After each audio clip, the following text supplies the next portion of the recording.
ಮಂಡ್ಯ ಕ್ಷೇತ್ರದಿಂದ ಸುಮಲತಾ ಅಂಬರೀಶ್ ಸ್ಪರ್ಧೆ ವಿಚಾರಕ್ಕೆ ಸಂಬಂಧಪಟ್ಟಂತೆ ಸುಮಲತಾ ಅಂಬರೀಶ್ ಸ್ಪರ್ಧೆಗೆ ರಾಜ್ಯ ನಾಯಕರು ನಿರಾಸಕ್ತಿ ತೋರ್ತಾ ಇದ್ದಾರೆ. ರಾಜ್ಯ ಕಾಂಗ್ರೆಸ್ ನಾಯಕರಿಗೆ ಸುಮಲತಾ ಸ್ಪರ್ಧೆಗೆ ಅಷ್ಟು ಒಲವಿಲ್ಲ ಅನ್ನುವಂಥದ್ದು ಈಗ ಗೊತ್ತಾಗಿದೆ. ಅಭ್ಯರ್ಥಿಯಾಗಿ ಬಿಂಬಿಸಿ ಇಕ್ಕಟ್ಟಿಗೆ ಸಿಲುಕಿಸುವಂತಹ ಲೆಕ್ಕಾಚಾರ ರಾಜ್ಯ ನಾಯಕರದಾಗ್ತಾ ಇದೆಯಾ ಅನ್ನುವಂಥದ್ದು, ಜೆಡಿಎಸ್ ಅನ್ನು ಇಕ್ಕಟ್ಟಿಗೆ ಸಿಲುಕಿಸೋದಕ್ಕೆ ಮಂಡ್ಯ ನಾಯಕರು ಪ್ಲಾನ್ ಮಾಡ್ತಾ ಇದ್ದಾರೆ ಅಂತ ಹೇಳಲಾಗಿದ್ದು, ಸುಮಲತಾ ಸಂಪರ್ಕ ಮಾಡೋದಕ್ಕೆ ಕೈ ನಾಯಕರು ಈಗ ಹಿಂದೇಟು ಹಾಕ್ತಾ ಇದ್ದಾರೆ ಎನ್ನಲಾಗಿದೆ.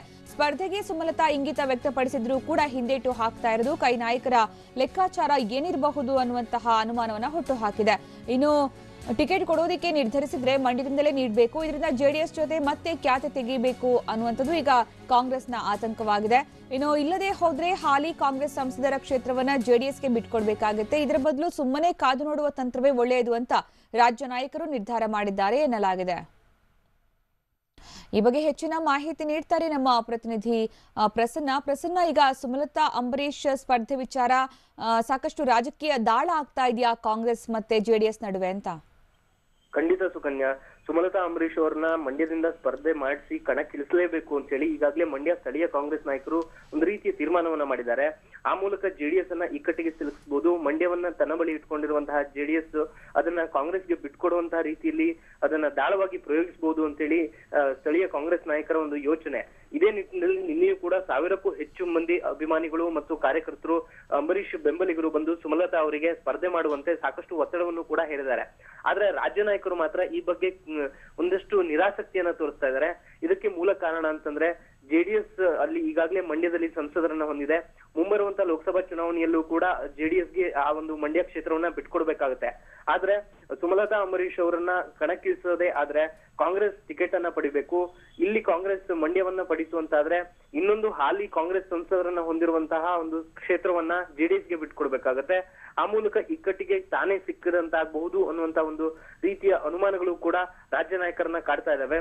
ಇನ್ನೊಂದು ಕಡೆ ಕುಮಾರಸ್ವಾಮಿ ಮತ್ತು ಮಾಜಿ ಪ್ರಧಾನಿ ದೇವೇಗೌಡರು ಎಲ್ಲಿಯೂ ಕೂಡ ತಾವು ಮಂಡ್ಯವನ್ನ ಬಿಟ್ಕೊಡ್ತೀವಿ ಅನ್ನುವಂತಹ ಮಾತನ್ನ ಎಲ್ಲೂ ಕೂಡ ಉಲ್ಲೇಖವನ್ನು ಕೂಡ ಹೇಳ್ತಾ ಇಲ್ಲ. ಹೀಗಾಗಿ ಮತ್ತೊಂದು ಸುತ್ತಿನ ಕಿರಿಕ್ ಎಲ್ಲಿ ಶುರುವಾಗ್ಬಿಡುತ್ತೋ ಅನ್ನುವಂತಹ ಒಂದು ರೀತಿಯ ಆತಂಕ ಈಗ ರಾಜ್ಯ ಕಾಂಗ್ರೆಸ್ ನಾಯಕರನ್ನ ಕಾಡ್ತಾ ಇದೆ. ಹೀಗಾಗಿ ಇನ್ನು ಸುಮಲತಾ ಅವರನ್ನ ಕಣಕ್ಕಿಳಿಸಿದ್ರು ಕೂಡ ಗೆಲುವು ಅನ್ನೋದು ಅಷ್ಟು ಸುಲಭ ಅನ್ನೋದಕ್ಕೆ ಸಾಧ್ಯ ಇಲ್ಲ. ಹೀಗಾಗಿ ಸಾಕಷ್ಟು ಕಷ್ಟಪಡಬೇಕಾಗುತ್ತೆ. ಜೆಡಿಎಸ್ ನ ಸ್ಥಳೀಯ ನಾಯಕರು ಕೂಡ ದೊಡ್ಡ ಮಟ್ಟದಲ್ಲಿ ಬೆಂಬಲವನ್ನ ಕೊಡ್ಲೇಬೇಕಾಗುತ್ತೆ.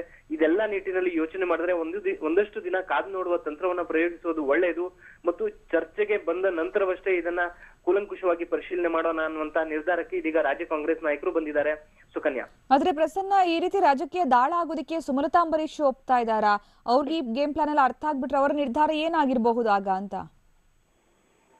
ಸುಕನ್ಯಾ, ಈಗಾಗಲೇ ಸಾಕಷ್ಟು ಮಂದಿ ಬೆಂಬಲಿಗರು ಅಂಬರೀಶ್ ಅವರ ಅಭಿಮಾನಿಗಳು ಒತ್ತಡವನ್ನ ಹೇರಿದ್ರು ಕೂಡ ಸುಮಲತಾ ಅಂಬರೀಶ್ ಮಾತ್ರ ಇನ್ನೂ ಅಂತಿಮ ನಿರ್ಧಾರಕ್ಕೆ ಬಂದಿಲ್ಲ. ನಿನ್ನೆಯೂ ಕೂಡ ಸಾವಿರಾರು ಮಂದಿ ತಮ್ಮ ಮನೆಯ ಮುಂಭಾಗದಲ್ಲಿ ನಿಂತು ಸ್ಪರ್ಧೆ ಮಾಡಿ ಅನ್ನುವಂತ ಒತ್ತಡವನ್ನ ಹಾಕಿದ್ರು ಕೂಡ ಸುಮಲತಾ ಅಂಬರೀಶ್ ಅವರು ನಿಮ್ಮ ಪ್ರೀತಿಗೆ ಬದ್ಧನಾಗಿದ್ದೇನೆ ಅನ್ನೋ ಮಾತನ್ನ ಹೇಳಿದ್ರೆ ಹೊರತು ಸ್ಪರ್ಧೆ ಮಾಡುವಂತ ಇಂಗಿತವನ್ನ ಪರೋಕ್ಷವಾಗಿ ವ್ಯಕ್ತಪಡಿಸಿದ್ದಾರೆ ಹೊರತು ಅಂತಿಮ ನಿರ್ಧಾರವನ್ನ ಎಲ್ಲಿಯೂ ಕೂಡ ಮಾತನಾಡೋದಕ್ಕೆ ಸಿದ್ಧರಿಲ್ಲ. ಜೊತೆಗೆ ತಾನು ಕೂಡ ರಾಜ್ಯ ನಾಯಕರೊಂದಿಗೆ ಚರ್ಚೆ ಮಾಡಬೇಕು, ಹಿರಿಯ ನಾಯಕರೊಂದಿಗೆ ಚರ್ಚೆ ಮಾಡಿದ ನಂತರವಷ್ಟೇ ತನ್ನ ನಿಲುವನ್ನ ವ್ಯಕ್ತಪಡಿಸ್ತೀವಿ ಅನ್ನುವಂತ ಒಂದು ನಿರ್ಧಾರಕ್ಕೆ ಬಂದಿದ್ದಾರೆ. ಅವರಿಗೂ ಕೂಡ ಸಾಕಷ್ಟು ರಾಜಕೀಯವನ್ನ ಹತ್ತಿರದಿಂದ ಅಂಬರೀಶ್ ಅವರ ಜೊತೆಗಿದ್ದು ಬಲ್ಲಂತವರು ಮತ್ತು ಮಂಡ್ಯದಲ್ಲಿಯೇ ಅಂಬರೀಶ್ ಏರಿಳಿತಗಳನ್ನ ಕಂಡು ಬಂದವರು. ಹೀಗಾಗಿ ಅವರು ಯಾವುದೇ ನಿರ್ಧಾರವನ್ನ ತೆಗೆದುಕೊಳ್ಳೋ ಮುಂಚೆ ತಾನು ಇನ್ನೊಂದು ಸಾರಿ ಕೂತು ಚರ್ಚೆ ಮಾಡ್ತೀನಿ ಅನ್ನುವಂತ ಮಾತನ್ನೇ ಹೇಳ್ತಿದ್ದಾರೆ ಹೊರತು ಅಂತಿಮ ನಿರ್ಧಾರಕ್ಕೆ ಇನ್ನು ಸುಮಲತಾ ಅವರು ಬಂದಿಲ್ಲ. ಸುಕನ್ಯಾ, ಧನ್ಯವಾದ ಪ್ರಸನ್ನ.